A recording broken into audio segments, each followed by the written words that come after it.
I don't use Zoom that much, and I couldn't get this mic to work, and I felt like you did. Just everything Yeah, wasn't I feel weird. Like, Hi, can anyone hear everyone. me? Hey, everybody. We are live. Welcome to another Thursday Carnivore Mastermind. I'm excited to be here with all of you. We got a full house tonight of awesome carnivores to chat with all of us here about the topic of the week. So thank you all for tuning in. Thank you for your response in the poll this week. We got lots of comments and lots of you voted this week. So I appreciate that. And I invite you to, obviously contribute any success stories that you have or any side effects, because that's the topic of the week, that you have noticed since eating this way that were potentially unexpected. So like some bonus side effects.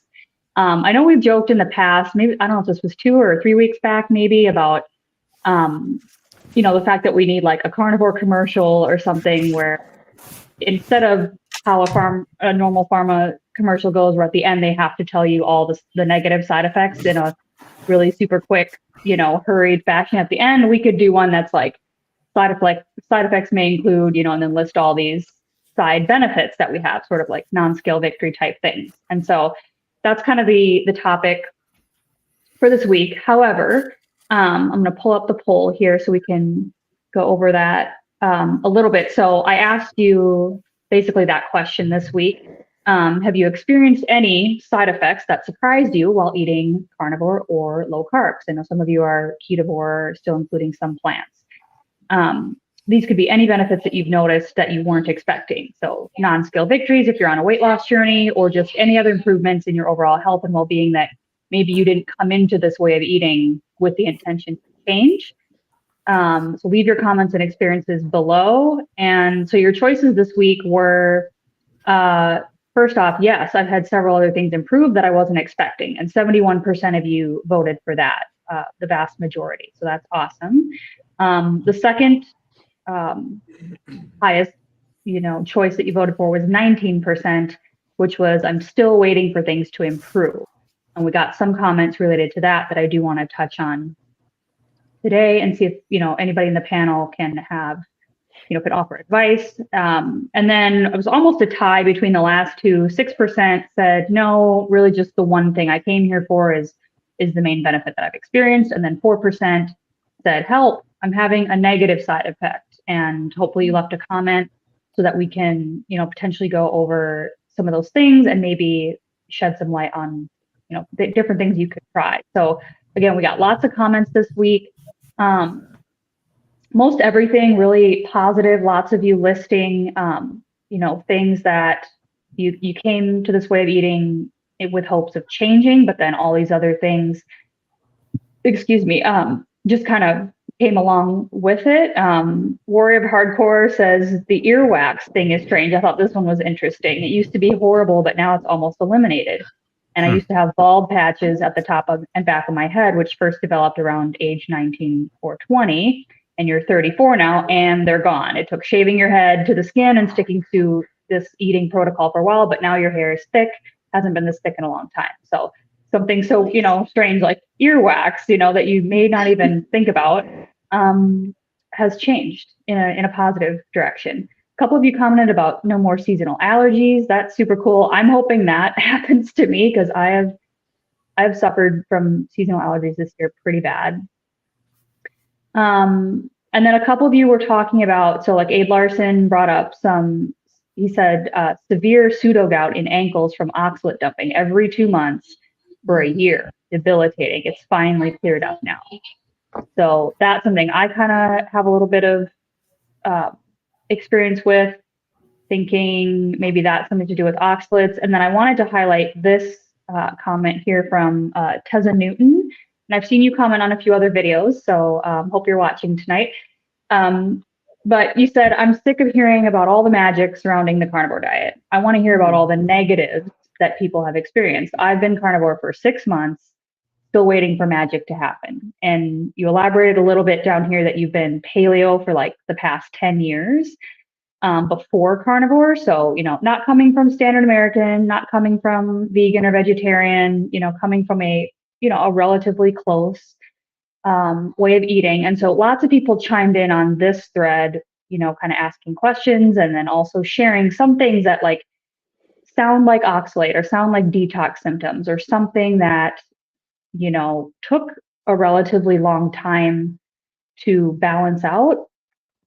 And so I encourage anybody who hasn't read this yet to kind of, run through this if that's something that resonates with you, because there's a lot of good tips in here. There's lots of comments that you all left. So we can touch on that if anybody wants to throughout the discussion tonight. But then we have Headwitch Hallow, I think is how you say your handle, says, I no longer have joint pain in my knees and hips. Fractured your elbow last year and it used to bother me so bad even after it healed until I started carnivore 5 months ago. Your cycle is now regulated, currently off psychiatric meds for bipolar, severe depression, anxiety, and ADHD. So that's incredible. Next person down, aches and pains have disappeared, depression's gone. So, I think it's important to, obviously recognize the pros that we're getting here. But for some of us, like myself included, there's still some things that need troubleshooting, things that just are taking time. And that can be frustrating sometimes when you feel like, everyone else is doing so good. Why am I, still waiting for things to heal, or I'm not getting seemingly the same results as other people? So that's again kind of a lot to touch on, but we've got a lot of great people on tonight with all different experiences. So maybe, we'll start clockwise as we typically do. So Robin, you can go first. So just kind of give us your take on this topic. Like, what have you experienced personally? And then maybe for people who are struggling with things, what advice do you have? Hi, everybody. Good evening. Thank you, Neah. Good to see you again. We were just together in Texas, so that was really cool. And say hi to my girlie for me. My name is Robin Heron, and I'm your carnivorous grandma. And it's so funny because I have a show on Monday nights. It's called Meaty Mondays with the Fierce Felines, and our topic that I had to talk about was the negative side effects of the carnivore diet. So it's just so interesting that this is the same topic that we're talking about tonight. And so for myself, I would say that most of what I've experienced has been awesome. I've really loved the carnivore diet. I love the way of eating. I love the way I feel for the most part. But there are a few things that I'm still waiting, or I'm trying to see, is it going to resolve?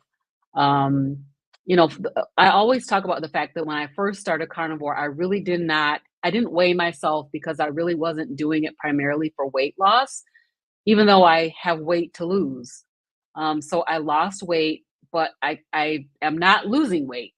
So then there needs to be some troubleshooting done there to figure out, why am I not losing weight? Am I not eating enough fat? Am I eating too much? Am I, all the things that go around with that. And that all involves kind of like tracking and stuff. And I just don't want to do that because it puts me in an obsessive headspace. So one of the negative effects, I think, is that mindset around weight loss, right? That that carnivore diet is a weight loss tool, and it really is more of a healing protocol. I keep saying that it's a healing protocol. So, but even in my own mind, I have to keep reminding myself that it really is about the body healing itself, and ultimately it will land where it's supposed to land. So one of the negative side effects that I see is that it's not, extreme weight loss like I'm used to. So I'm used to doing a lot of diets. I've done all the kind of diets. I do them all, you know what I mean? And then I can lose 20 pounds in a month. That's not how the carnivore way of eating works. So that was one thing. Another thing is the emotions of it. I feel emotional about the things that I've given up. And more so recently, I had given up, and back in October, I gave up coffee and I gave up sweeteners. And so just keeping it real with you guys, I recently added back in some of those sweeteners, and I realized how highly addictive they are. But yet and still, I was feeling emotional about the fact that I had given that up. So that emotional attachment, even though I hadn't had it in like 6 months, as soon as I tasted it again, it was like, oh yeah, I want to have some of this. So, and I feel emotional about having to give it up again. Like I'm tired of giving up things. I don't know if anybody else feels me on that, but like I've given up a lot of things to be on this way of eating, and I'm tired of giving up things. So I'm like, this is the way that I'm talking to myself about it. So I think that there is an emotional aspect of it that, that makes it feel negative. But I mean, in general, I would say that most everything that I've experienced, I was one of the ones that said that my seasonal allergies went away, which is incredible because I've had terrible seasonal allergies all of my life. But I think this emotional piece of it is so compelling. Like I definitely put it in the category of a negative side effect. Like my mental state, even though I don't have brain fog and I feel great and I have less anxiety and barely any depression, there is something emotional about eating and food, and giving up a lot of things that is there for me. So that's basically what I'm seeing. Awesome, thanks. Yeah, I could definitely relate to that. Sometimes having a foodie slash chef slash restaurant person for a partner, somebody who loves to eat all kinds of stuff. I'm like, why can't I eat that? Like even if I wanted to, I react to it. So, but so I can definitely relate to some of that for sure. All right, JT, we'll scoot over to you. One thing that Carnivore has fixed for me that I didn't expect was my sleep apnea. And my mother, she's been on keto since the Montello meetup. She started the day after the meetup, which was nice.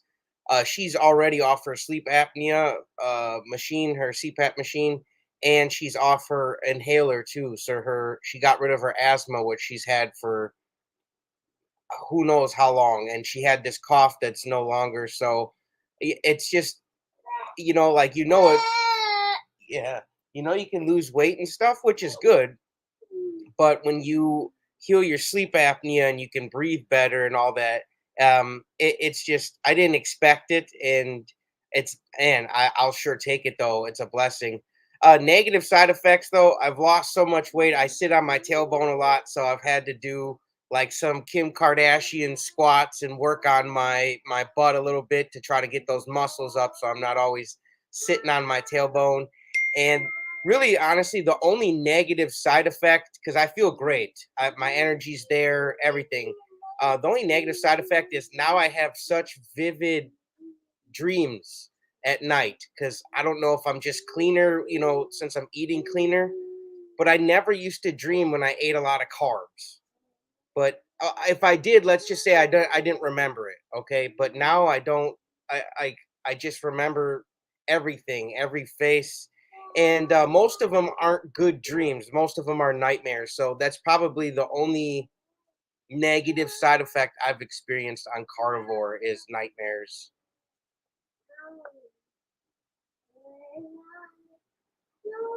Sorry, nightmares, you said? Yep, yep. More vivid dreams, like all the way around. That's interesting. Like I've never had before, like just terrible, it's just terrible. So, and I never had that happen before. So, and I've heard other carnivores saying that they now have more vivid dreams. I don't know what the cause is of that, but Yeah, I definitely had that for a while in the very beginning. It was like a couple months where I think I talked about that in one of my updates. I was like, I'm having some of the most whacked out dreams, you guys. Like, I don't even know where it's coming from. Okay, super interesting. All right, we'll go down to John next. Interesting you bring up dreams. I never thought to talk about this. My dreams, I tend to remember them more now that I'm eating properly, eating carnivore. So I don't know if they've changed, but I remember them. And you know how as the day goes on, you lose them, they fade, and then you can't remember them by the afternoon or the evening. I tend to remember them longer, and they're not negative I mean, they're just, I don't know what they're about. They're just weird. But I like them. I like when I dream and I remember them. So positive benefits, there's so many. I could talk for an hour, but I'll try to make it as short as possible so we can get to everybody. First thing I noticed was my lower back pain. I must have had inflammation.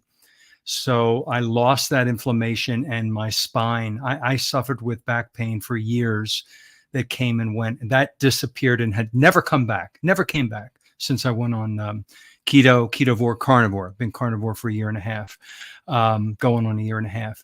Last night I was talking to Larry, and I have an obsessive compulsive disorder that I would bite my nails constantly all my life, to the point where my teeth were being worn down. And the dentist noticed, and I could not stop. It's like popping those bubbles, you can't stop. And I didn't try. I just noticed it vanished. I had no desire to do it at all. So I trimmed my nails, and I don't even think about it anymore. I had atrial fibrillation, paroxysmal atrial fibrillation, that disappeared 99.9%. It's pretty much healed. So carnivore healed my heart.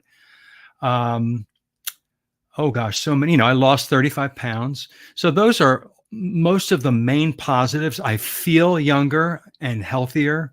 I'm almost 59 in a couple of months, and I feel 29 years old.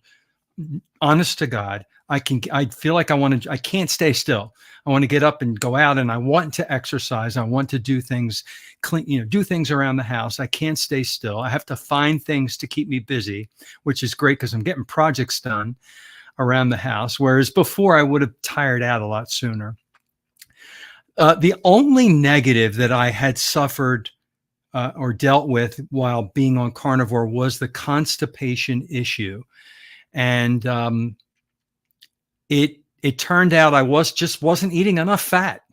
We're so used to not having enough fat and being fat phobic, and taking the fat out, that when I started eating this way, I thought, oh, I'm eating fat with my meat. It still wasn't enough.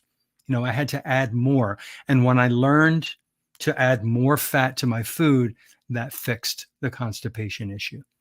So that would be my only negative. I can't think of another single negative. I did early on have a kidney stone, and that's because of the oxalate dumping. I was eating a lot of oxalate-rich plants in the regular diet. And then when I went just keto, lots of high oxalate foods, because I just did not know. And so, when I eliminated that, the body sees that you're not taking any in and says, okay, it's time to dump. And apparently, I had that issue. So other than that, and the constipation, which is now gone, those were my only negatives. So for people who are experiencing whatever your negative is, give it time. We've been on the standard American diet, or wherever country you're in. You've been on that all your life. Okay. It took time to get to where you were. And if we just started carnivore, however many months or years, it takes time for healing. And through that time, these negative things do fade away. I was talking to one guy on Twitter just before I got on here, and he was talking about his hair loss. There was a guy who was losing his hair. And I remember hearing something that Dr. Chafee said, that can happen to some people. And then eventually it grows back thicker and fuller. The dead, the unhealthy hair fell out. And now that you're eating properly, the healthy hair follicles grow back in. So there's different side effects for different people's body chemistry.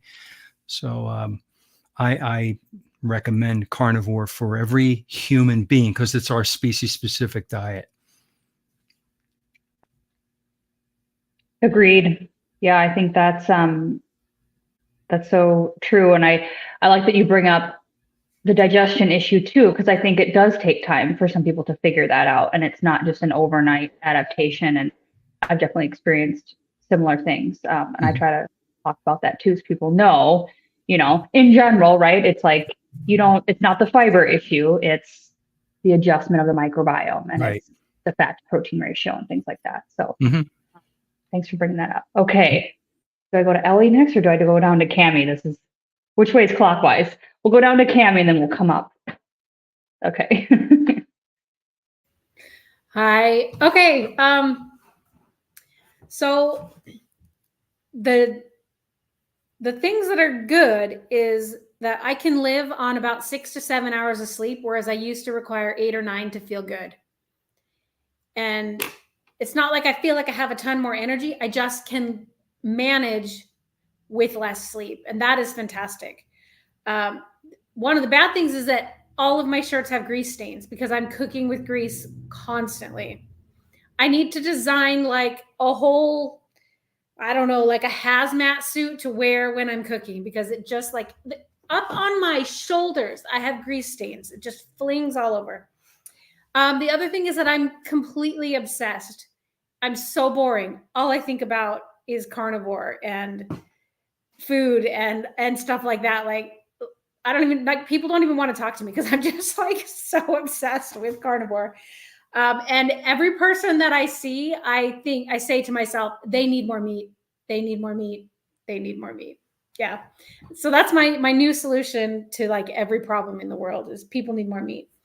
But I've been carnivore for 14 months and I've lost almost 60 pounds, but I still have kind of what I would consider low energy. Still some brain fog.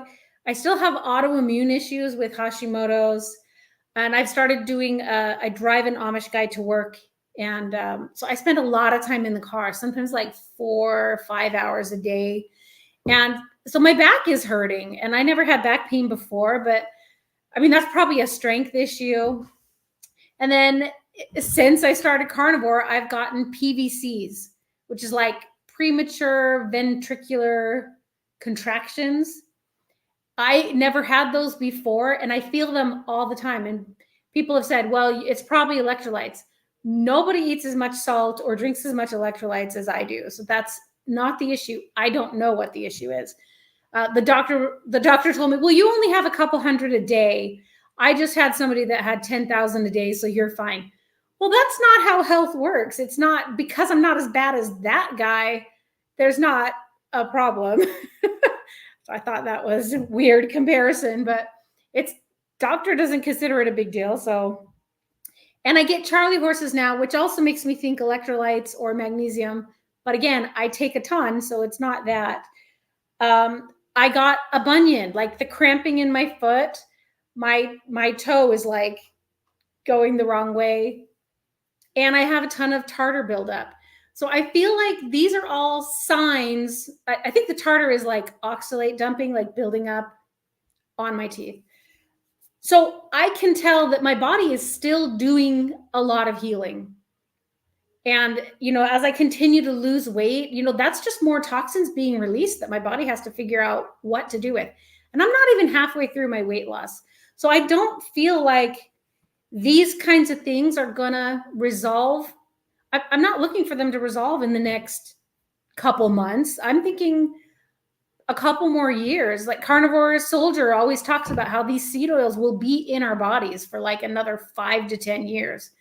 I have a long way to go. I just can hope to reduce the amount of toxins that get into my child and stop the ones coming in for myself and just try to heal. So yeah, my bad things are better. Depression is better. I don't get as sad, and I don't get sad as often. So a lot of those things are better. I have a lot of things I did like completely heal from, but I'm not 100% better in other ways.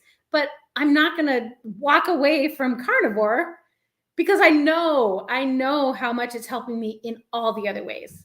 So I'm here to stay. I'm here for the healing, and the good stuff that comes along, I'll happily take that with me, but I'm here to stay.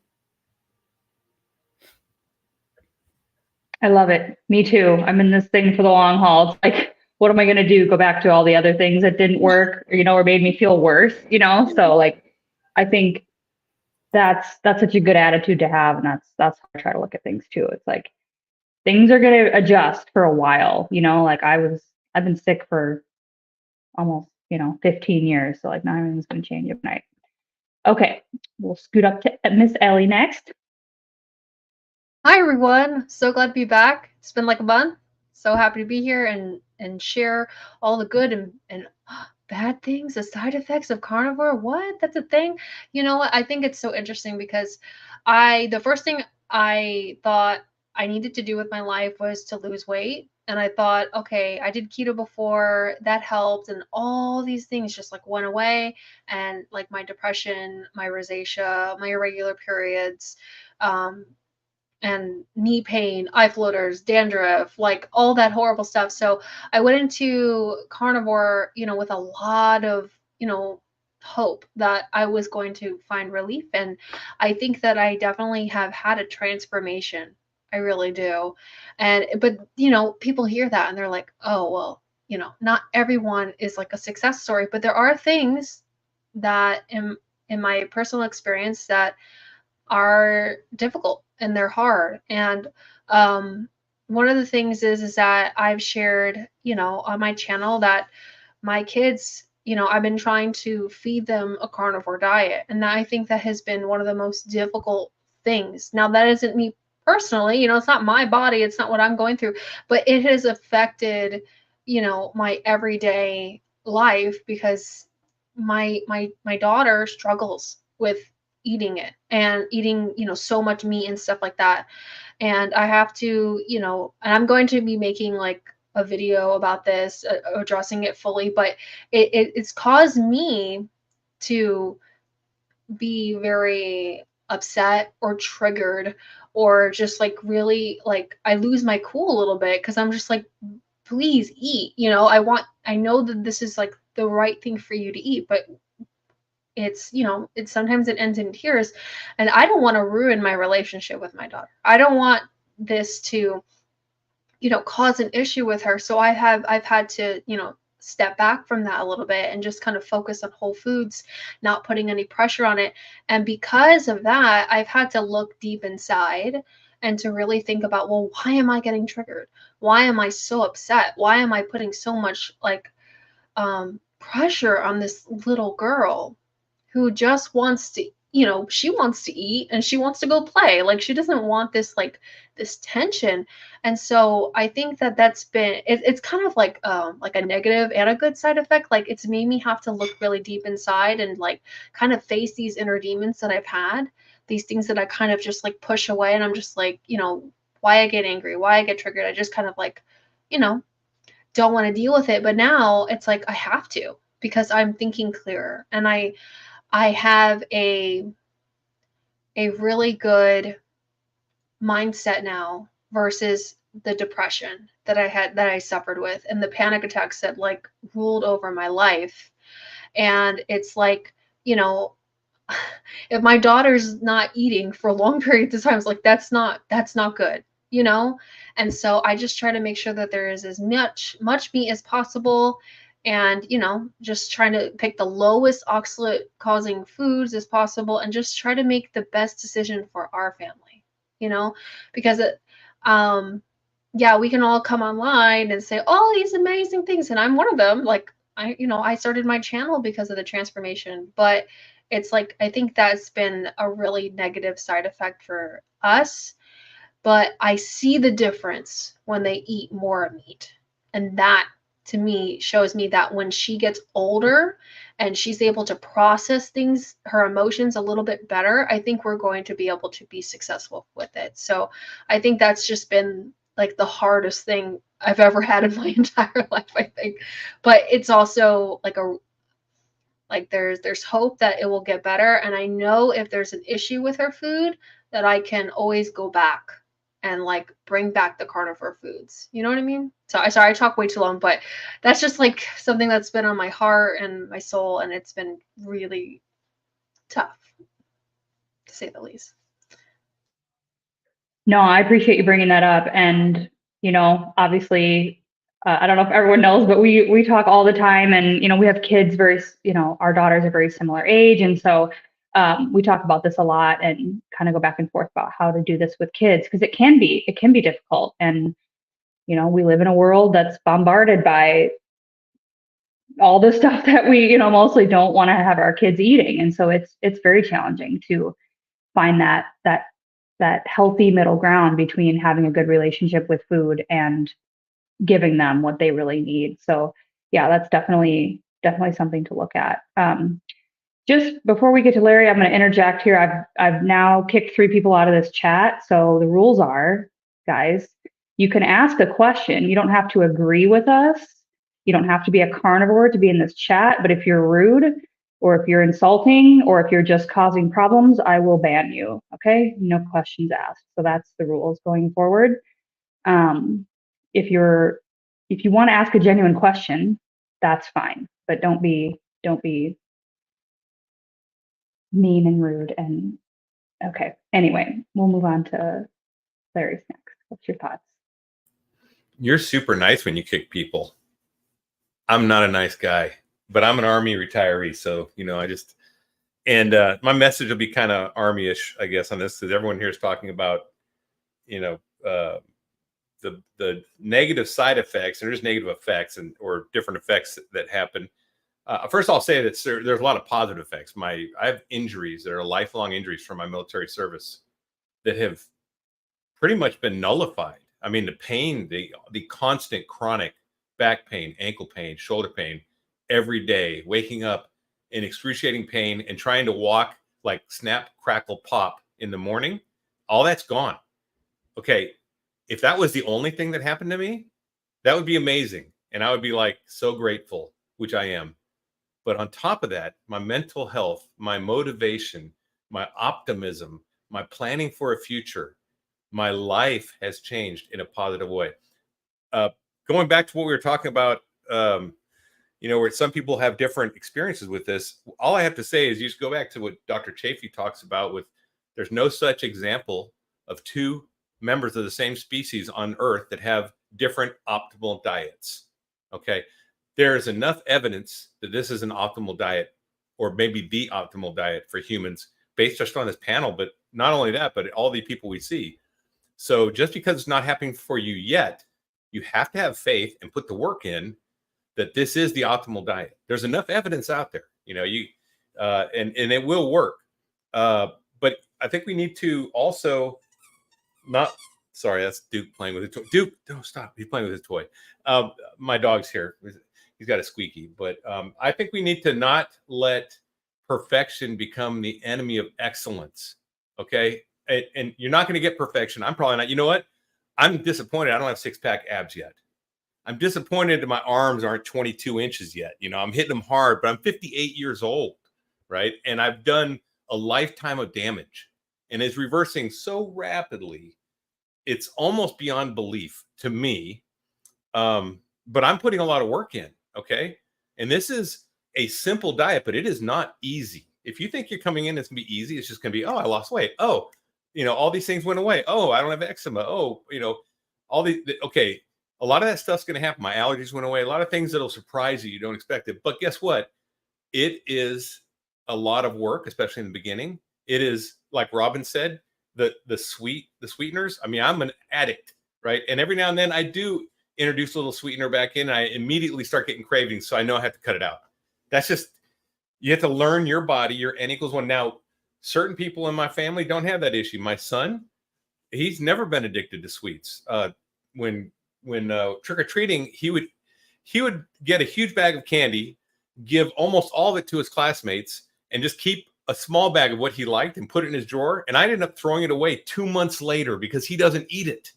And I'm like, that was not me, man. If I had a bag of candy, that thing's gone. If I had a pack of Oreos and milk, gone. It's not going to stick around my house more than 24 hours. There's no way. Not if it's sitting there, it's calling my name. It's like a siren. Okay. So yeah, we got to make sure that we don't let perfection become the enemy of excellence. We need to shoot for excellence, right? And I'm just going to put it in this way. Some people just need to grow up and realize that this is work, and work takes effort and takes consistency and takes dedication. But this is the one vehicle that will actually work. I've done a lot of other vehicles. Robin's done a lot of other vehicles. Ellie definitely done a bunch of vehicles. Neah tried a bunch of vehicles. John did a bunch of vehicles. Everyone here tried the opposite vehicles trying to get. I don't know if JT did, because you were just partying and then switched to carnivore. So I don't think you tried a bunch of vehicles, but it doesn't matter. I know Cammie, you did too, right? So a lot of people tried different vehicles and put the same work in or even more work, and they didn't get the results. Not long-term, not sustainable. This one, you put the work in up front, the workload tapers down, it gets easier to sustain, but you get the results, and they will happen. And they may not happen on your schedule. You know, I don't have my 6-pack abs yet, and it's summertime. What the heck, man? I mean, I'm 58. I was expecting like washboard. Not there yet, okay? But what has happened, now I can go and see clothes on a mannequin and know they'll look good when I put them on because I fit like a mannequin now. I mean, not that I'm a mannequin body or anything, but I'm just saying, before I'd be like, I'd see something on a mannequin, I put it on, be like, holy crap, that looks like crap on me. It looked great on that mannequin. But when I put it on, I was like all inflamed and swollen and big belly. And if I bent over, it didn't look good. And I'm like, oh, what the hell, man? You know, now when I have a Jeep, right, I pop my doors off, man, I will whip my shirt off and just, you know, show off some flex in the sun when I'm driving. You know, that was not me 4 or 5 years ago.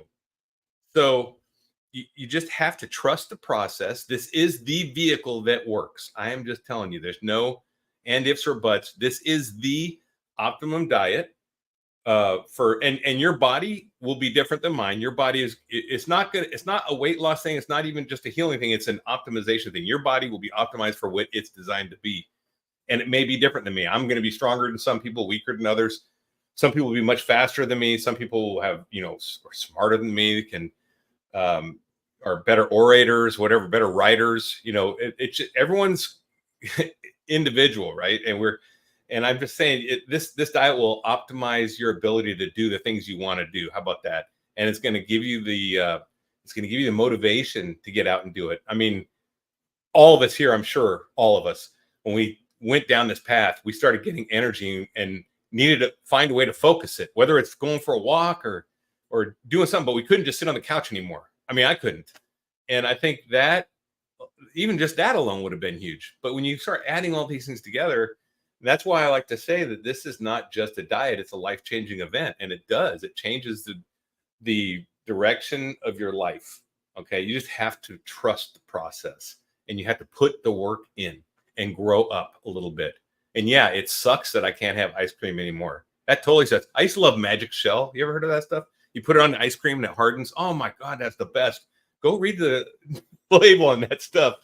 It is huge poison. I mean, but I tell you what, I still have a fond memory of the flavor of that. And you know, it sucks that I can't have it. It's not fair, but my life now is not worth. I would never do that again because my life is on a different trajectory in a place. I'm going places because of this way of eating. That's what the difference in my life. I'm going places where I wasn't. I was going to my couch, and the place I was going was an early grave before. That's where I was going. That's the only place I was going. And I was trying to slow down on my way to my early grave. So anyway, that's all I got to say on that. But yeah, things I experienced. I don't sunburn like I used to. Don't use any deodorant. Don't use toothpaste. I'm saving money on all that stuff. You know, I don't use as much toilet paper because I don't go to the bathroom as much, and it's pretty easy. I dialed in the fat. A lot of people say, I did have problems sleeping in the beginning, and it was because I didn't have enough fat. When I added fat, I slept much better, and I still do. So I can tell if I'm not eating enough fat, my sleep will be affected still. So it's just, you know, I eat butter on the side. I just do because I want to sleep well. So anyway, those are some of the effects I had, but that's all I got. Cool. Yeah, I agree. I think this is at least the best vehicle I've ever driven in terms of my own health. And my list is kind of, you know, I've got 3 things, and there's probably more, but this is just the things that really stand out to me currently, that I feel like are a couple of them that I didn't expect, and a few things, you know, one thing that seems to be healing faster than I anticipated. So first off, my sleep is a lot better. And if any of you've been following my channel, you know, there was a point where I did struggle with sleep. And so I feel like just figuring out my macros, and I'm going to actually sometime this week I'm going to film an update. I'm trying to do it all week and I just haven't gotten around to it yet. So like maybe tomorrow's my day. But I have a theory, you know, basically my theory is that I was never fat adapted, like even 6 months in. And I see some comments going through about sleep and things like that that we're going to throw up here. But that is a question that you can ask yourself, you know, even if you've been on carnivore for 6 months, like I was, you know, at about January, February, I don't think I was fat adapted. And that's when I really adjusted my macros and dropped my protein. That was basically dropping my sugar. And that's what was creating this stress effect, right? Because I was still relying on sugar, on gluconeogenesis, and not on fat. And that's why I wasn't getting the energy and I wasn't, you know, I was super chronically fatigued still. So once I adjusted that and started tracking my ketones, then I knew, okay, I'm actually fat adapted now. My body is producing ketones. I am breaking down fat and using it for fuel. And that's when my sleep just improved, you know, went back to normal. Now I wake up in the night because I'm a mom and I think that's just part of having kids, but I go right back to sleep and I sleep 8 hours a night, almost exactly on average every night. So that's something that has improved. My hormones, I think, are the other thing. Like the more I look back on this, the more I realize just sort of the bottoming out that happened with my hormones, like right before I fully committed again to carnivore this last July. Because I keep getting like those photo memory things that come up on your phone. You know, it's like, you know, a year ago, 18 months ago, whatever. And a lot of them have like all my pictures of all my carnivore meals, you know, so like I've been on and off this diet for probably a year before I really started again this July. Like I'm not starting over. I'm going full in because I kind of hit that rock bottom place with my hormones. And so I thought, okay, hormone stuff, it's going to take years to fix this, right? Like, and even just in the last month, I would say I've noticed a big improvement. So, you know, and I consider the reasons that I think that are not because I've had them tested, which I eventually will, but just the amount of stress that I can handle before I get like triggered into getting upset or getting angry or like being overwhelmed is more, my cycle is less like emotionally flippant. Like I feel like I'm not as PMSy as I used to be. I don't even sometimes know that it's about to happen until it happens. And I'm like, oh, okay, that's why I was a little grumpy yesterday. But usually I'd be like, oh, 10 days before, you know, like I'm just as irritable as can be kind of thing. So that's changing. And I'm just overall calmer. And that goes right along with the third thing, which is I don't need caffeine or alcohol to function anymore, which I did not expect. Like I went into this quitting drinking. I never thought I would quit coffee ever, or caffeine in general.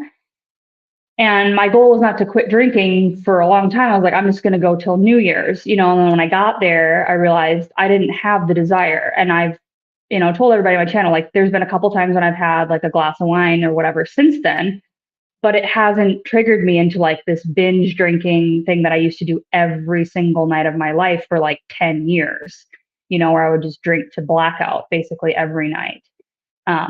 And so that is a testament to being fat adapted, I think, because alcohol, your brain can run on the acetate, which is the breakdown product of alcohol.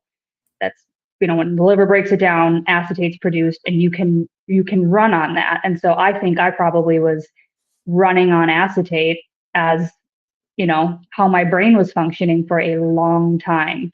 And that's probably why I felt so crappy when I got pregnant, you know, and cut that out. And then why I felt so crappy again this time in carnivore, you know, when I cut that out again. And so it just took my body a while to adapt. But it's like now I run on ketones and fat and not acetate and, you know, glucose. And so that's a huge improvement. And the caffeine, like I still have to remind myself sometimes, I'm like, I don't drink, you know, like caffeinated coffee just to function anymore. Like clearly that means something has healed. And I think that's hormonally related and, you know, just mitochondria related and everything. So those are, I'd say, my top things that I feel like just really still surprise me. Sometimes I have to remind myself like, wow, you know, this really, I can't believe that these things are better. The things that I'd say are in the middle are like, I still have this tendency to like be addicted to certain foods. Like I notice I can still overeat like bacon, or I made carnivore bread for my little one the other day and I found myself like snacking on that, like more than I would snack on, so like there's still elements of that, even with certain carnivore foods that I feel like, that's not completely healed. But there again, I haven't binged on sugar or alcohol or anything like that since, I guess, Christmas would be the last time I had cookies at Christmas, and it was like sort of a like, well, could we contextualize this as a binge? Maybe, maybe not, but it was a little bit blurry there. So, I feel like that's improving, but not quite there. Fatigue is another thing where I'm like, in general, I feel so much better and more energy, but there are still days where I get really tired. But again, that's related to stress and hormone fluctuation and things like that as well. And then things that I'm still looking to see more improvement in are my skin. And I noticed a comment come up right as I was about to talk here about psoriasis. So, I'd have to scroll back and see what you said, but, which again, I think it's always been a detox symptom for me. Some of the times that I've had like the worst psoriasis breakouts were after periods of heavy alcohol and drug use and like a lot of fasting, like not eating for like a week or something and doing a lot of partying. And then I would go back to like processed food and stuff after I would quit abusing the substances. You know what I mean? So like, and then I would just break out in psoriasis really bad. And so like, I know that that's always been a way that my body detoxes. And so I feel like that's what's happening right now is like my liver is cleansing, everything's just whatever, whether it's oxalates or whatever. And it is getting better with sun, which always helps. And then digestion and joint pain are things that kind of come and go, like depending on what I'm eating, how much I'm eating, how much I'm fasting, all that kind of stuff. And so those are things that I would say they're not negative side effects necessarily, but I think they're just part of the detoxification process and part of the healing process that I'm still dealing with. So that's kind of my take on that. Anna, I wanted to let you jump in I was going to put you before me and then I lost my train of thought. So you go ahead, and then I have like about 6 comments / questions starred that I want to try to jump on here too from people. So it's not a problem at all. Thanks for having me again today. I feel like my benefits, I mean, I could go on. Honestly, it's changed my life and I'm not even done on my journey. So it's a lifetime journey. But I have a lot more energy. I can keep up with my son. I work with kids and I keep up with them all day.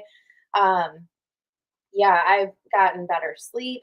I mean, my hypothyroidism is improving. Like I have less medication or like a lower dose of medication, which I love that. I think one of the biggest and one of my favorite benefits is just having a more positive mindset, being able to have, like you said, being calmer. I feel that too. And I think it reflects in our relationship. Like, I feel like we're doing a lot better, both being on carnivore and just in our interactions with each other. I had like kind of an epiphany the other day that I don't remember the last argument we had. So that's a really, really good positive for me.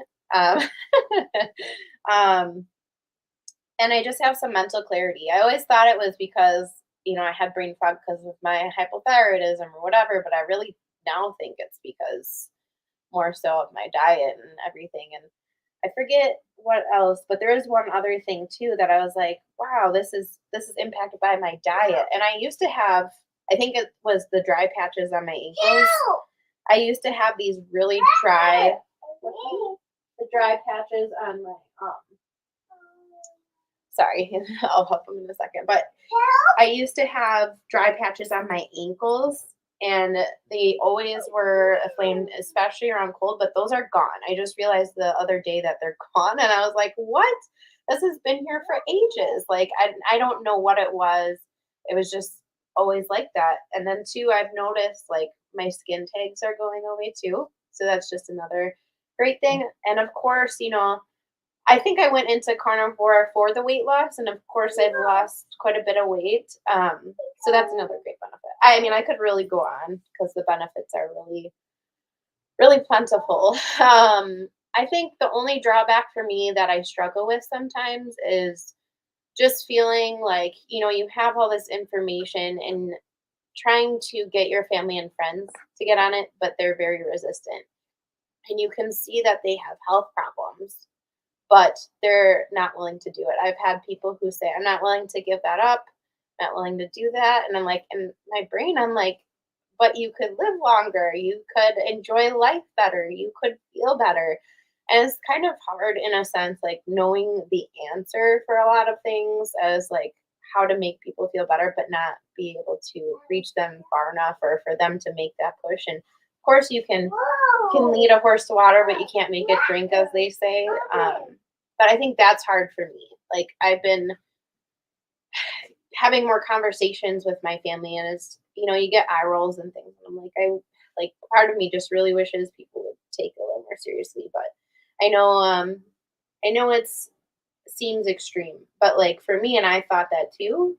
But then when I went on it, I felt a million times better. And I had to hit rock bottom too before I even started my health journey. Before I started carnivore, I got really stuck with what I was doing prior to that. So I would say it's definitely influenced my life for the better. A lot of the side effects or the things that you view as negative are temporary on carnivore. Like I did have some disruption to my bowel movements and things and had to figure that out, but that was temporary. And I'm almost positive I was oxalate dumping because I had like a week where I just really didn't feel well. But like I said, those things were temporary. So all that stuff is, in my opinion, worth the journey. I don't know where I would be if I kept going, so on what I was doing. Putting in the work. Yes. Yep. Yeah, one other side effect is having to get new clothes constantly until you finally hit your settling resting weight, because I'm telling you, she loves these thrifting shop, go to Goodwill or something just to see, well, let's see what fits this week. So Yes. That's a really I'm like the thrifting queen over here. I love the thrift store. Like, This I is from mean, the thrift store. I just go there because I'm an addict now. Maybe I just replaced that with my new addiction. for guys, like the biggest section there is like the mediums and the stuff I'm just getting into, because nobody buys it. They're all bigger, and like all the bigger guy stuff, like that section is so small because most guys are XL, 2XL these days, and it's kind of nice getting into that size where I'm like, ooh, I've got options now. I can fit in. I'm a medium now. Ooh, 100%. I get the same issue when I shop now. There's like lots of inventory and different options. yeah. For I sure. was like, wow, this is nice. Awesome. Okay. Well, thanks everybody for sharing. We've got some comments and questions that I thought we could throw up here. This was from 611. So I hope you're still in here, Paulo. I think I saw your comments here coming through later as we went through, but kind of asking about sleep. You're 45 days in, and for the last 20 days, you're struggling with sleep. Now you're waking up for 2 to 3 hours laying in bed at night. So I do that too. I still do that. And I think I used to go to bed really early, and I kind of still do, but I don't need as much sleep as I used to. So I'll go to bed, and then I'm like, okay, I'm not really tired enough to go to sleep, so I got to stay up later. So I just end up staying up later. Of course, I have YouTube videos to work on and stuff anyway, but yeah, so I found that I need to stay awake later because I don't need as much sleep. I think you can also like take a really hot shower right before going to bed, and that'll help. And also, we were talking about this last night. John and I were with DC, learning to live. And then the other thing, of course, is increasing your fat, especially if you're brand new. 45 days in, wow, 45 days in, I was up 5 times a night peeing. So I don't know, maybe you're doing that too, but I was up all the time peeing in the beginning, first 30 to 60 days. And then my sleep started settling. So I didn't even settle till after 60 days, I don't think. Your body's doing a lot of changing. I sometimes wonder if people have trouble sleeping if they're I mean it could very well be the diet, but then I also think about like what's going on in your mind? Are you stressed out?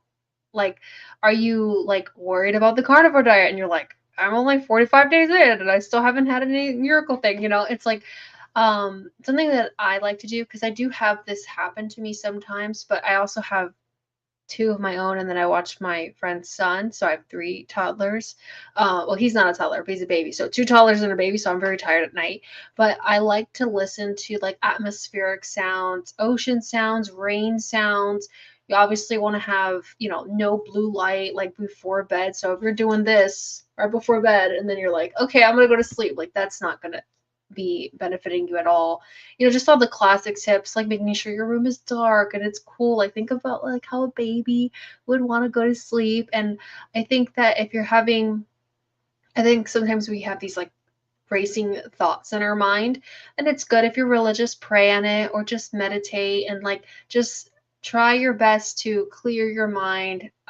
The sounds really help me because then I'm just like, okay, I'm at the beach and I'm thinking about the ocean waves and starting to, you know, just having like that positive mindset that, you know, it's time to go to sleep. I'm going to be relaxing my body now. I'm relaxing my breath and just being very conscious of it. Um, Hopefully that's just like a good, you know, take a last. Yeah. Yeah, it's just that's just like my general advice. Just trying to be positive and relax yourself before bed and don't look at blue screen because that'll keep you up. But you're saying you're not feeling crappy during the day, right? So, but you're also feeling like your sleep's not great when you are sleeping. Um, but if you're not feeling bad, then maybe, maybe it's more like Robin. I think Cammie, you said too, like what, 6 to 7 hours you feel like is just fine for you now versus it used to be more, right? So yeah, I mean, I think when I was going through my thing too, a lot of people said that, like they're like, you probably just need less sleep. But I was feeling like drained and tired by like 3 or 4 o'clock in the afternoon because I was only sleeping about 4 to 6 hours for about I don't know, 6 weeks or so. And that was when I was like 7 months into this. And so there again, I would throw the idea out there about being fat adapted. Maybe there's a glucose issue there that's causing you to either, well, I guess once you fall asleep, you're sleeping, you're not waking up in the middle of the night, but you're also feeling like you're not getting great sleep. So yeah, I think all these tips here that everybody said would be good things to look at. And for me, I started testing my blood sugar and ketones just to see, like, I think somebody also suggested like meal times, eating right before bed can sometimes keep you up, that type of stuff. So hopefully those tips can help because yeah, sleep's so important. How we heal. Anyone else? One of my side effects, and I don't know if any of you have had this, but I dream that I'm not eating carnivore. I'm dreaming that I'm eating candy and cake and things. And then I wake up so disappointed in myself. And I'm like, oh, it's just a dream. And I think that's a sign that you're doing really well. People who've quit smoking and people who've quit drinking say they have similar dreams, that they're dreaming that they're smoking again and they ruined their 10 years of no smoking, things like that. All these tips that I've also heard are excellent. Wearing blue blocker glasses, you can buy them and you wear them 2 hours before you go to bed at night if you're going to be watching TV or if you're going to be on the screen, and making the room as dark as you can and as cold as you can. And not watching things on television that are scary or violent, because that's the last thing you experience before you put your head to the pillow. And so you read something relaxing, you do something funny, watch a comedy before you go to bed. That was a recommendation I heard from somebody. And then you have a better night's sleep. There's so many tips, and then everybody's body chemistry is different. So, you tweak through it. Yeah, absolutely. I do self-hypnosis tracks almost every single night before I go to sleep. So, yes, baby. This is the next question if y'all want to start.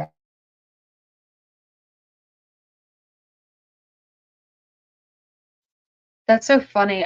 This recently happened to me, and I've had no stomach issues whatsoever for the most part, but I ate some pork belly the other day and my stomach hurt. And I was like, what did I do?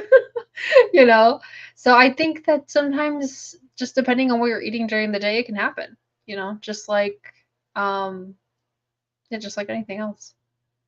But if it's happening consistently, then you should probably start logging your food, or at least just keeping a journal. Like, I'm not saying do your macros, but be like, I had, eggs, and I had steak, and I had burger patties, and then I had some of those Italian sausages. How do I feel? Oh, maybe it was the Italian sausage. You can like deduct like what is causing the stomach aches. Yeah, I agree. I mean, sometimes if you've come from a very low fat diet, especially, hey, Buffers, can you wait just a little bit to play that? It can be a gallbladder thing. Like some people get pain in their gallbladder if it's like, been essentially dormant for years, type of thing. And then it's trying to excrete bile to digest the fat. Some people have had, gallbladder attacks or gallstones pass and things like that.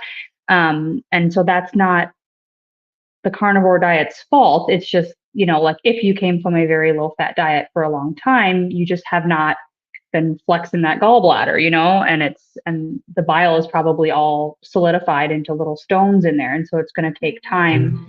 That's the good argument for increasing fat slowly versus going all in and going high fat right away, Hey, please. So, yeah, anyone else have a comment on there? Illy's going to play you a song, I guess, regardless of what.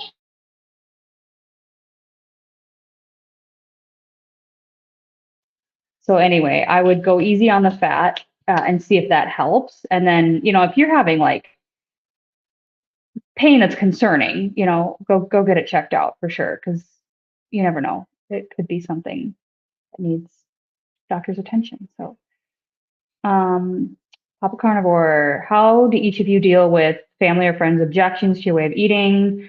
High cholesterol, things like that. You're going to die of a heart attack, cancer, no fiber is bad. I know a few of you touched on this already, but does anybody have any other comments on this question? I just smile. I don't care. Yeah. I know I feel good. I know I feel great. So they can, you hear it's just a conspiracy theory, man. If they're saying, well, you're going to die, well, okay, man. Well, just see what happens then. Just watch me. But otherwise, right now, I feel good, so I would just do your thing as long as you're happy and healthy. That's the best thing. So, and she's happy and healthy now too. Yeah. So I don't think she gives a dang what anybody thinks. I mean, it's a perfect opportunity to refer him to a doctor on YouTube, an MD, and say, listen, I don't know if you think you know more than these MDs, but here's a couple of MDs you can take a look at. And if you want to discuss it, we can discuss it. But, if you're not educated, it's kind of hard to have a discussion. And, the other thing is when we're talking about family members not doing this, I think a huge victory with family members would be just getting them off seed oils. Just recognize that, and maybe sugar, refined sugar, and just eating more whole food. If you just point them that direction, that's a much easier bridge to cross because it's easy to prove. I mean, you can just, show how bad that is for you. So that might be a good little stepping stone with family members. So at least get them off seed oils. My son took a break from carnivore, so now he's eating a whole food, no seed oil, no sugar diet.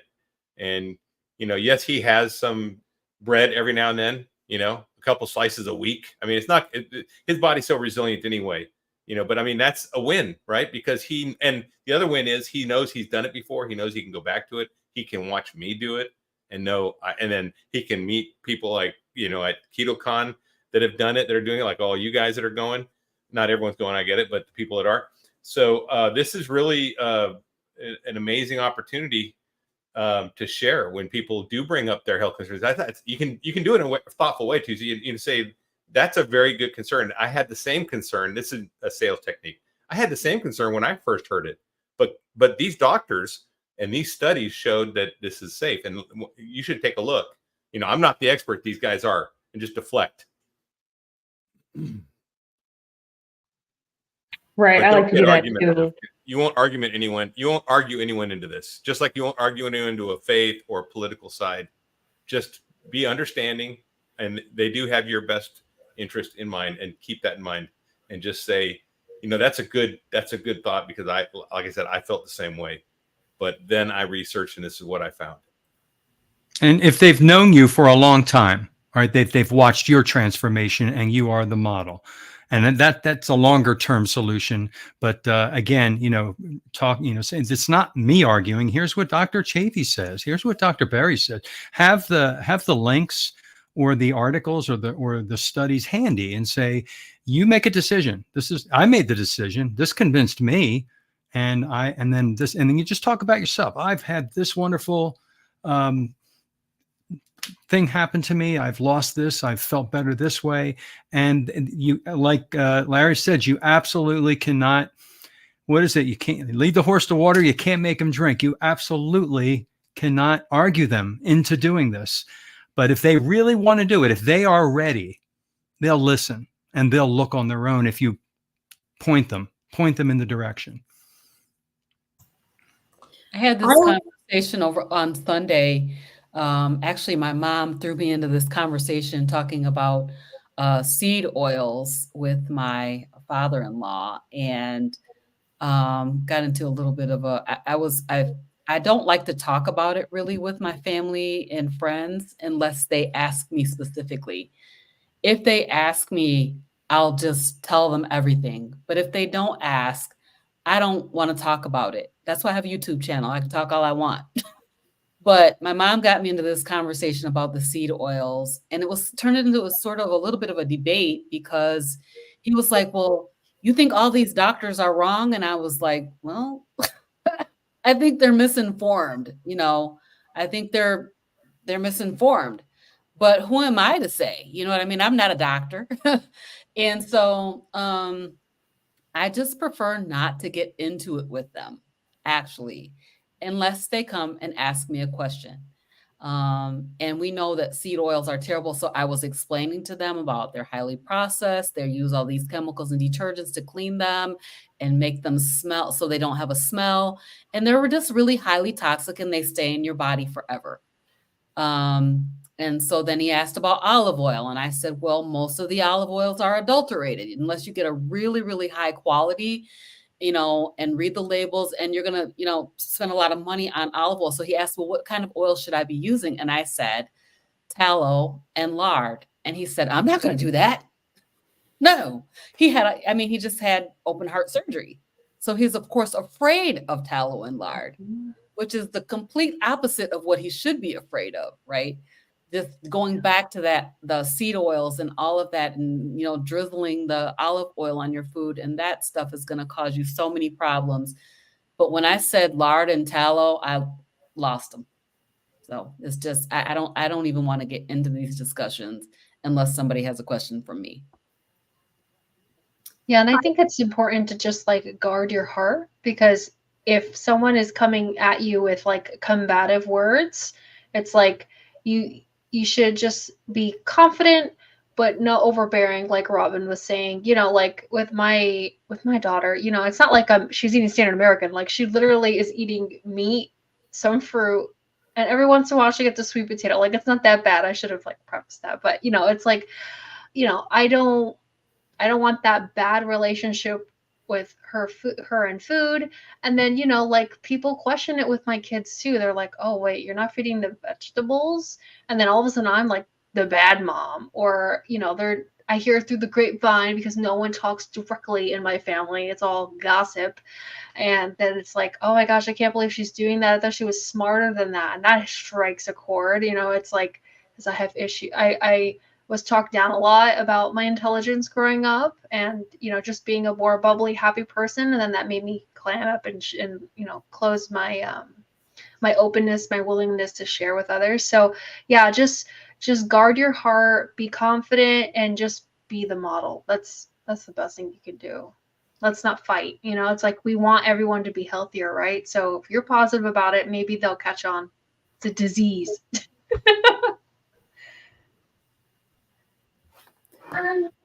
Yeah, I like all of that.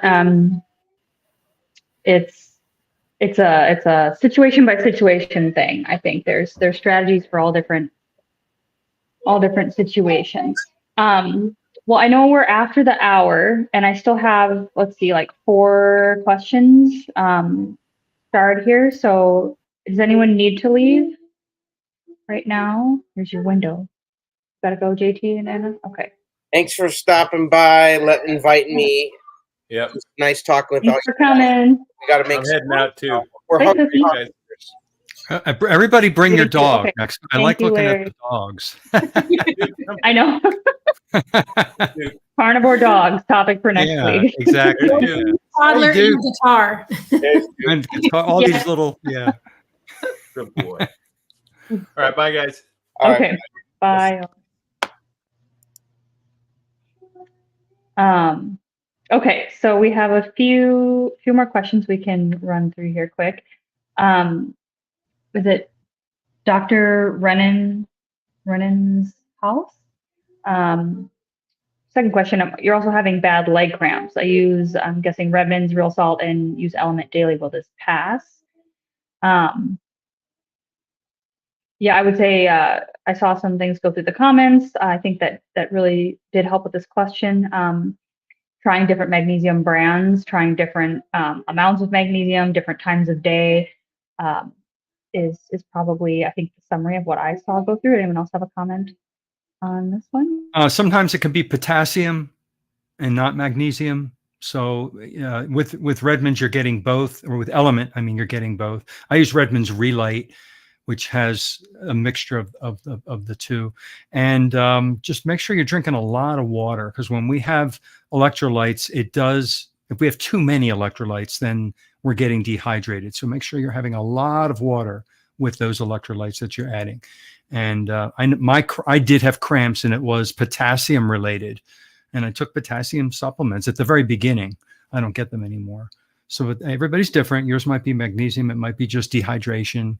Experiment with it.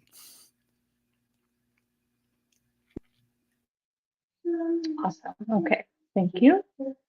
Marco says, does this help with weight loss? I think we could all probably agree that it does for sure. There again, depending on what your background is, what diet you're coming from, how long you've been on that diet, there's usually a significant weight loss in the very beginning, and then a lot of times it'll slow down or maybe plateau for a while, and then that's kind of where your N=1 kicks in, and you have to figure out, like we've been talking about with electrolytes and water and fat to protein ratios and exercise, and then these other lifestyle factors come in to kind of help, continue to facilitate that. But I would say most definitely. Yeah, I think that for me personally, that's like one of the reasons why I went into it. And I've been at the year mark, I lost 33 pounds, but I also lost 33 inches from my body.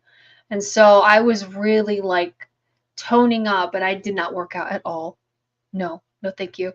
And I think that you'll be surprised by how your body transforms on it if you're, really fueling yourself properly and obviously taking care of yourself. And everyone's different, and it's really great that, it's like there were some months where I didn't lose weight. I just wanted to say that there were some months I didn't lose weight, and the first month I was on carnivore, I had a dislocated knee and I lost weight. So it's like it depends on your time period, when you start, like how long you are in the journey. But I think that when you become healthy, weight loss is a symptom, a side effect of that, instead of just going into it for weight loss. Agreed. Yep. Kind of the topic for tonight, right? All the other things that stack up on top of just losing weight. And then just losing weight is, being overweight or obese is a risk factor for all kinds of chronic diseases and other complications. And so just losing weight, is in itself sort of a multifactorial thing, I think, because it lessens your risk for developing other more serious chronic diseases. So Aid asks, we all we all eat lots of beef fat, but who is putting tallow on their skin? I'm doing that now and it's great. Me, yeah, all of us. Okay. Yeah, that's a castor great way to oil. use up. Yeah, and you turned me on really finally to the castor oil for my face. And I do put it on my knee psoriasis spot. And I do find that helps. But I put tallow all over the rest of me, and I put it all over my baby, and Ben loves it. So that's all we use now is tallow. And it's a great way to just use up extra fat. Like I make all mine for free because I just keep rendered fat that doesn't get eaten and then purify it in my crock pot and whip it up. And there it is. So free.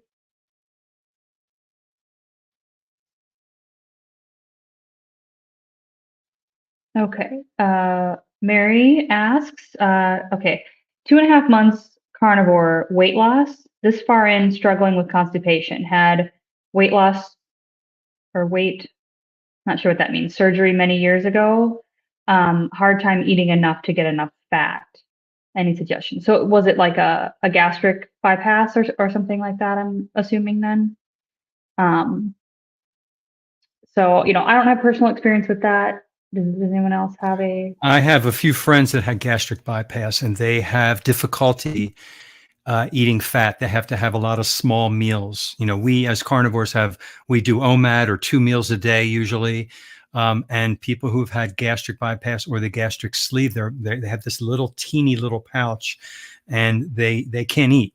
They have to have a lot of little meals throughout the day, and just have little bits of fat throughout the day, and it should be better. But try to have fat with everything that you eat, however you eat, and that should work. Constipation wise, I don't know. It may have to do with your gastric bypass, but if you have to take magnesium citrate, that can help a person. If you're not salting enough, salt to taste, obviously, but salt draws water into your colon, which makes for a softer bowel movement. That's another tip to pass on. So try those things. My good friend Adrienne Gledhill, she has a show with G from Hanging with the Browns, and it's called Beyond Bariatric, and they go live every Wednesday and like 10 a.m. Eastern Standard Time, and they talk about all of those things. I don't know if you currently watch that, but I would definitely check that out on their respective channels. They know a lot more about it than I do, but just wanted to pass the information.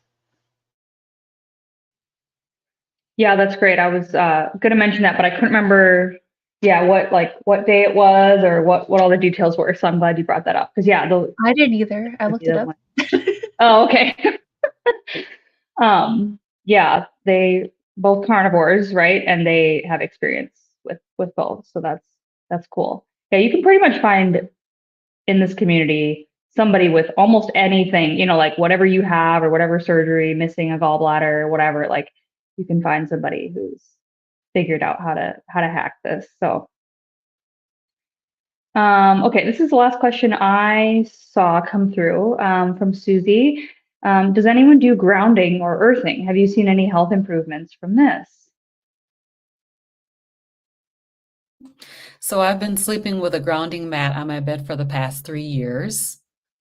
And I used to have this issue with my shoulder, like I couldn't move it, and basically the grounding is what took that issue out of my shoulder. So it does help you get better sleep. And it does a lot of great things for the body of removing those negative charges that you have in your body. When I lay on that bed, it just makes me relax, and it's really good for you. So yes, I do agree with grounding. And I know a lot of times in the morning, I'll get up and just go out with my socks on because I don't want to get a tick.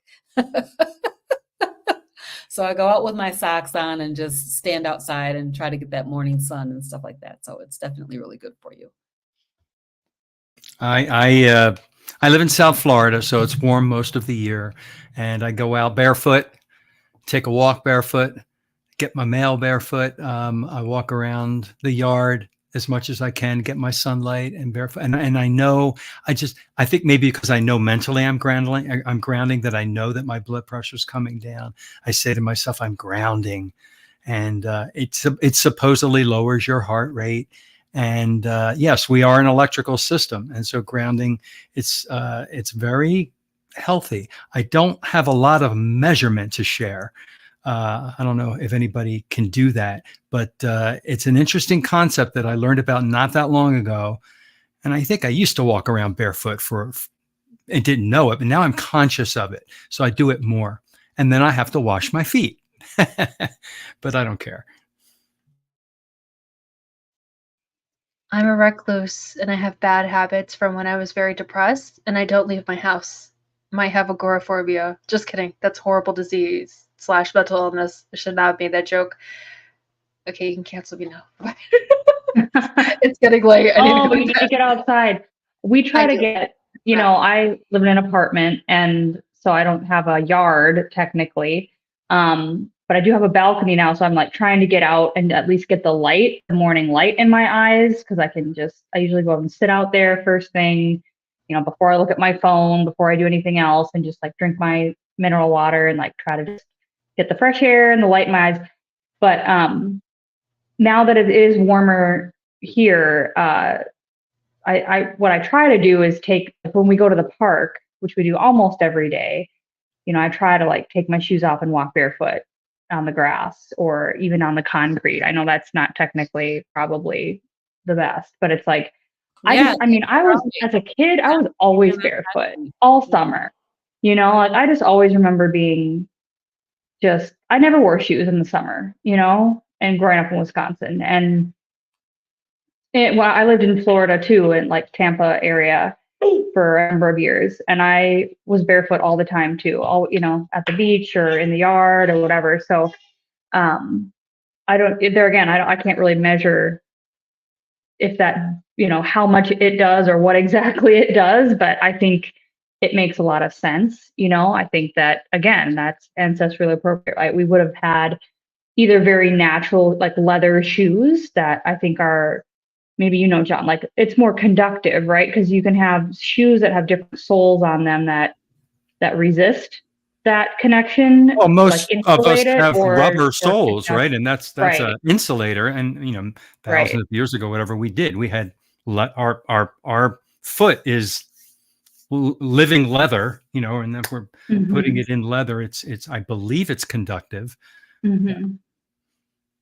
So yeah, the type of shoes you wear obviously matter too. So I think it's fascinating. That's something I'm definitely working on doing more and making sure my kid does more, because I think, it's definitely important. That's so important. Are you guys all at Hack Your Health? Everybody on the screen here? No. Oh, okay. Yes. I was going to write a comment and say, let's walk barefoot at Hack Your Health. Okay, are you guys going to do the cold plunge though? Because I just looked up at the newest schedule and I'm like, I'm going to bring my bathing suit. And then I'll make the decision when I'm there. I'm doing a DEXA scan. I did sign up for that. Really? Yeah. I was thinking about doing that really too. Curious of my body composition. Yeah. Do you think it's accurate enough for bone density? That's really what I want to know for like osteopenia or anything like that. It's supposed to be. My sister-in-law, she's about my age, and she had one because she was having problems, and they found out that she has osteoporosis for her age, and they determined that through her DEXA scan. So, okay. I don't know for sure, but why not? It's pretty affordable. It is. And and obviously it's right there. So I'm super excited. I'm like, I am ready to go. I'm so excited to meet y'all and just experience everything. I went back before COVID, like in 2018, I went in Austin. I think it was in July or something. It was really, really hot. And I know it's grown since then. It's much more exciting. So I'm really excited to go this year. Yeah, me too. Okay, well, I think that's all the questions that I saw. I apologize if I missed anybody's. I sometimes struggle to keep up with the comments here. And I know I think I'm not seeing all of them, even though I'm the host of this stream because I see people replying to things and I don't see the original comments. So I don't know. So I apologize if I missed anybody's thing tonight. But I think we covered a lot, and I hope that this was helpful for everybody out there. So thank you to everybody in the chat tonight for your contributions and comments, and of course everybody on the panel who was here joining me. I appreciate all your time and input here. And we will be, as usual, coming up with another poll for you guys in the next few days for the topic for next week. And yeah, anybody have any final thoughts before we sign off? We did a whole 90 minutes tonight, so that was a good one. Just thanks a lot for hosting us, Neah. I appreciate it. Thank you. Yeah, thanks so much. Cool. Awesome. All right. Well, everybody have a great week. We'll see you hopefully again next Thursday, and have a great evening. All right. Bye. Bye. Bye.